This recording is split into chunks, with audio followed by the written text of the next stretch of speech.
Voici une phrase prononcée par Jérémy Pajot, ex-banquier d'affaires devenu investisseur immobilier, dans l'interview qu'il a donnée sur la superbe chaîne de Clément Bravo. Moi, je connais pratiquement aucun millionnaire qui sont partis de zéro, surtout en banque privée, qui ait fait fortune sans effet de levier. Alors perso, je ne suis pas encore millionnaire, mais je suis quand même à la moitié du chemin. J'ai actuellement 487 715 euros de patrimoine net. Et pour l'instant, que ce soit dans mes activités pro ou dans mes investissements, je n'ai jamais utilisé d'effet de levier, je ne me suis jamais endetté. Du coup, forcément, cette phrase m'a fait réfléchir. Est-ce que ce n'est pas une erreur de ma part de n'avoir fait aucun crédit durant mon parcours ?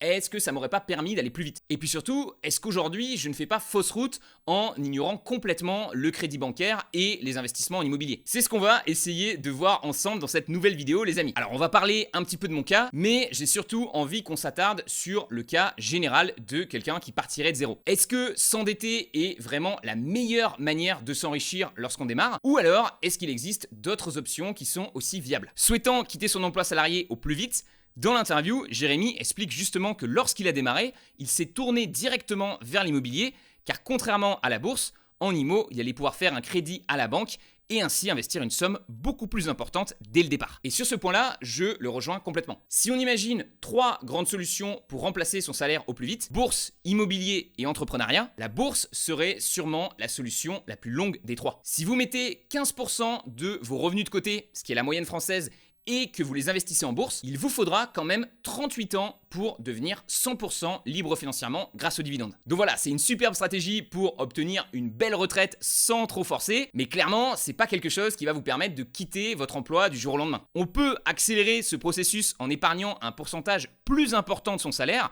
Je dis souvent que c'est à partir de 50% que la magie opère vraiment. Mais voilà, 50% de taux d'épargne, ça va être très difficile à faire si vos revenus ne sont actuellement pas très élevés. C'est assez facile de dépenser 2000 euros par mois si vous en gagnez 4000. C'est beaucoup plus dur de gagner 1500 euros par mois et de n'en dépenser que 750. Voilà, on est vraiment sur la même vitesse d'enrichissement car on a le même taux d'épargne, 50%, mais le niveau de difficulté réel n'est pas du tout le même. Concernant l'immobilier, j'ignore combien de temps cela prendrait de remplacer complètement son salaire par des loyers. Mais c'est forcément une stratégie qui va être plus rapide que celle d'investir en bourse, car au lieu de mettre 100, 200 euros par mois, avec l'immobilier, vous allez pouvoir emprunter à la banque et investir directement un montant beaucoup plus important que ça, 100 ou 200 000 euros par exemple. Et généralement, le montant d'apport qu'on vous demandera restera assez faible. J'ai des amis qui m'ont dit qu'en ce moment, sur de l'investissement locatif dans l'ancien, les banques demandaient environ 10% d'apport. Ça ferait donc 10, 20 000 euros sur un projet à 100, 200 000. 10% d'apport, ça veut quand même dire que vous pouvez investir 10 fois plus que ce que vous possédez réellement. Et donc, même si vous obtenez un rendement moyen, ça vous fait quand même gagner beaucoup d'argent par rapport à la somme que vous avez déposée de votre poche. C'est finalement la banque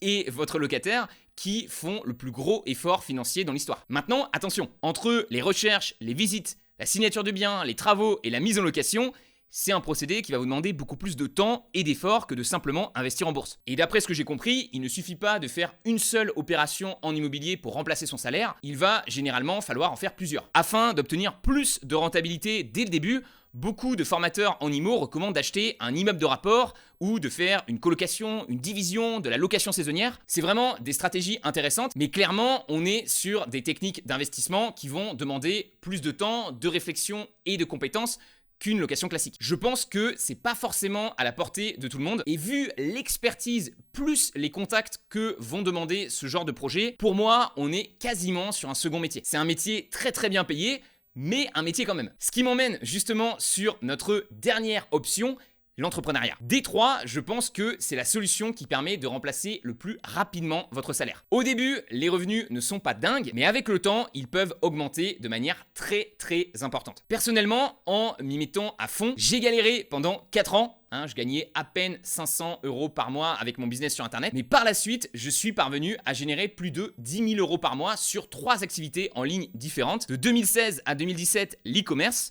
En 2018, le consulting. Et depuis 2019, YouTube. Si les youtubeurs grand public ne révèlent généralement pas combien ils gagnent avec leur chaîne, c'est parce que les sommes sont complètement hallucinantes pour quelqu'un qui n'est pas familier avec le monde du business. Dernièrement, je suis tombé sur une vidéo dans laquelle le youtubeur Mastu annonce que sur les 90 derniers jours, sa chaîne a généré 225 000 euros. Le mec a 24 ans, il fait des vidéos de divertissement dans sa chambre et il gagne en 3 mois ce qu'une personne normale peut espérer gagner en 10 ans. C'est évidemment un exemple extrême, hein. C'est un des plus gros créateurs de la plateforme et c'est du chiffre d'affaires, il va sûrement avoir des charges et des impôts importants à payer dessus. Mais je trouve que cet exemple illustre bien le fait qu'on peut gagner énormément d'argent lorsqu'on a son propre business. Le problème avec cette approche, c'est que vous allez devoir travailler comme un fou si vous souhaitez que ça fonctionne et que ça continue de fonctionner. Probablement beaucoup plus que dans un emploi salarié classique. Voilà, il va pas falloir compter ses heures, surtout au début, et accepter le fait que votre business ne vous rapportera probablement pas grand-chose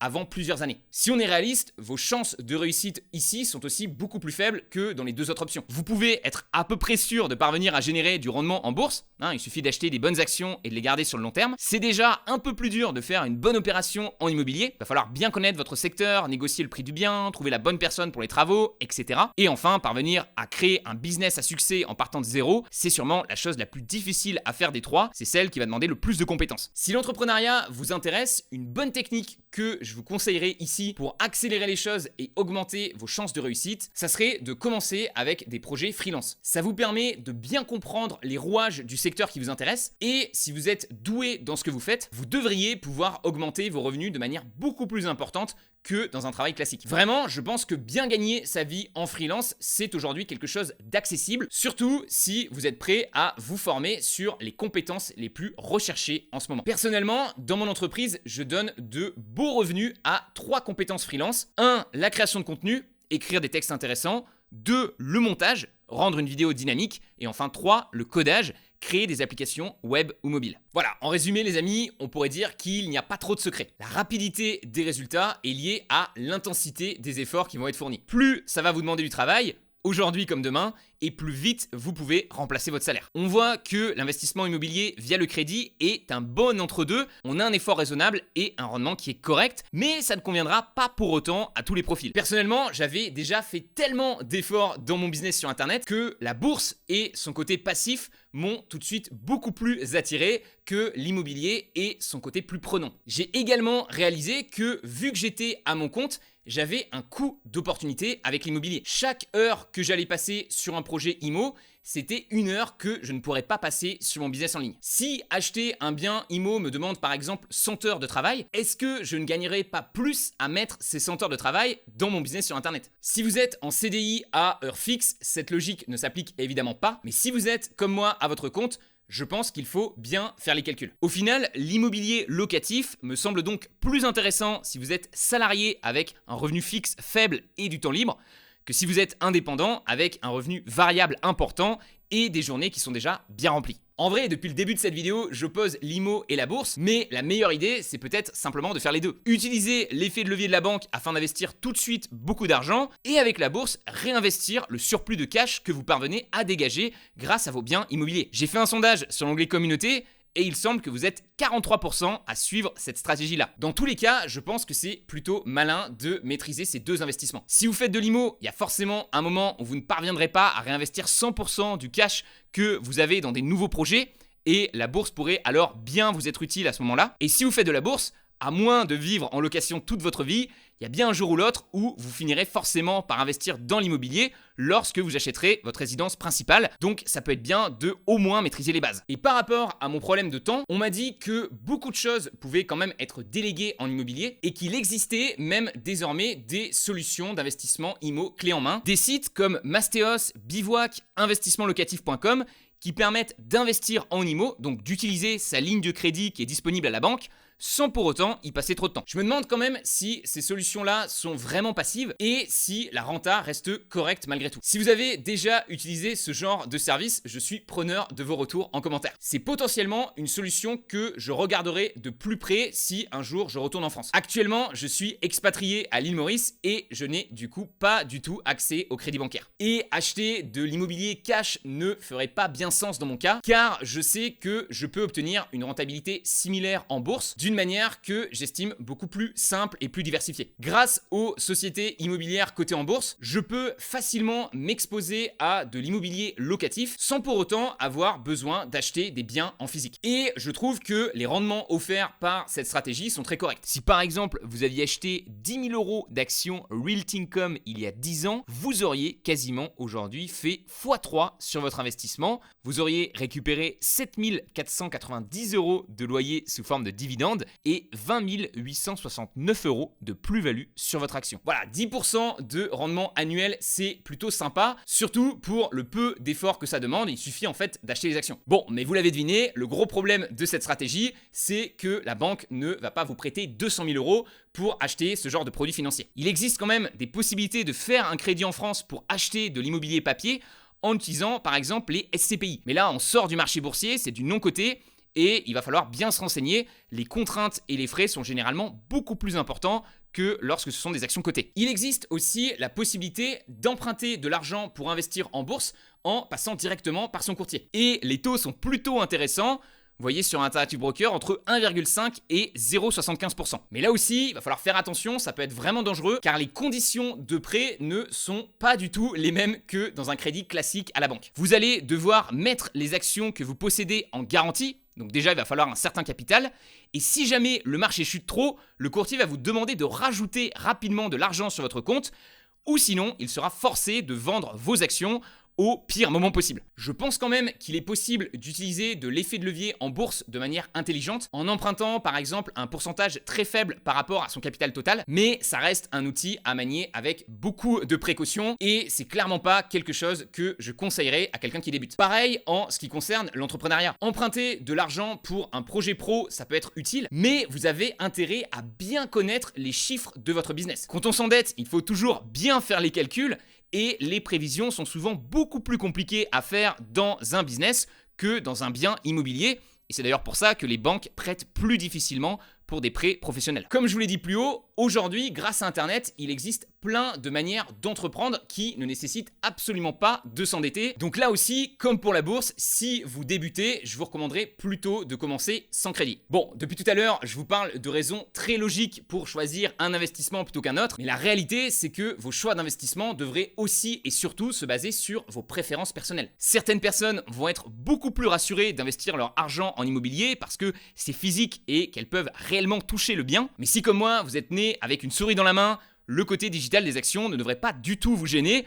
Au contraire, vous allez plutôt voir ça comme un avantage car ça fait moins de paperasse à gérer. Pareil, certaines personnes sont très à l'aise avec l'idée de s'endetter et pour d'autres, le crédit, c'est vraiment le synonyme d'inquiétude et de stress constant. Personnellement, même si je ne suis pas contre l'idée de faire un crédit pour acheter un actif qui produit de la valeur, je comprends la logique, j'avoue que émotionnellement, c'est agréable aujourd'hui de me dire que je ne dois absolument rien à personne et que si je veux tout arrêter pendant 2 ans pour aller faire pousser des carottes en Ardèche, je peux le faire. Voilà, en tout cas les amis, je pense que sur ce sujet de l'investissement, c'est vraiment important de respecter les choix et les préférences de chacun, même si vous ne partagez pas forcément le même avis. On l'a vu ensemble dans cette vidéo, il n'y a pas qu'un chemin qui mène à la liberté financière, il y en a plein. Et ça peut être avec du crédit ou sans crédit. J'espère en tout cas que cette vidéo vous aura donné quelques pistes intéressantes pour choisir le chemin qui vous correspond le mieux. Si c'est le cas, n'hésitez pas à me lâcher le petit pouce bleu en soutien juste en dessous. Dites-moi aussi en commentaire s'il y a des sujets que vous aimeriez que j'aborde plus en détail. Ça peut me donner des idées de futures vidéos. Et enfin, si vous souhaitez être accompagné pour investir en bourse dans une stratégie de dividendes, on l'a vu, c'est la voie la plus facile des trois, mais il y a quand même pas mal de notions importantes à comprendre avant de se lancer. Vous avez le lien de la méthode Trident dans la description. Chaque entreprise que je recommande dans le programme est analysée en détail dans des vidéos de 15 minutes, ce qui vous permet de bien comprendre dans quoi vous mettez votre argent. Si vous voulez voir à quoi ressemble une de ces vidéos d'analyse, je vous mets aussi dans la description un lien vers l'analyse que j'ai faite de Realty.com, la société immobilière dont je vous ai parlé un peu plus haut. Voilà les amis, c'était Roman, j'espère que cette nouvelle vidéo vous a plu et moi je vous donne rendez-vous dans la prochaine. Ciao!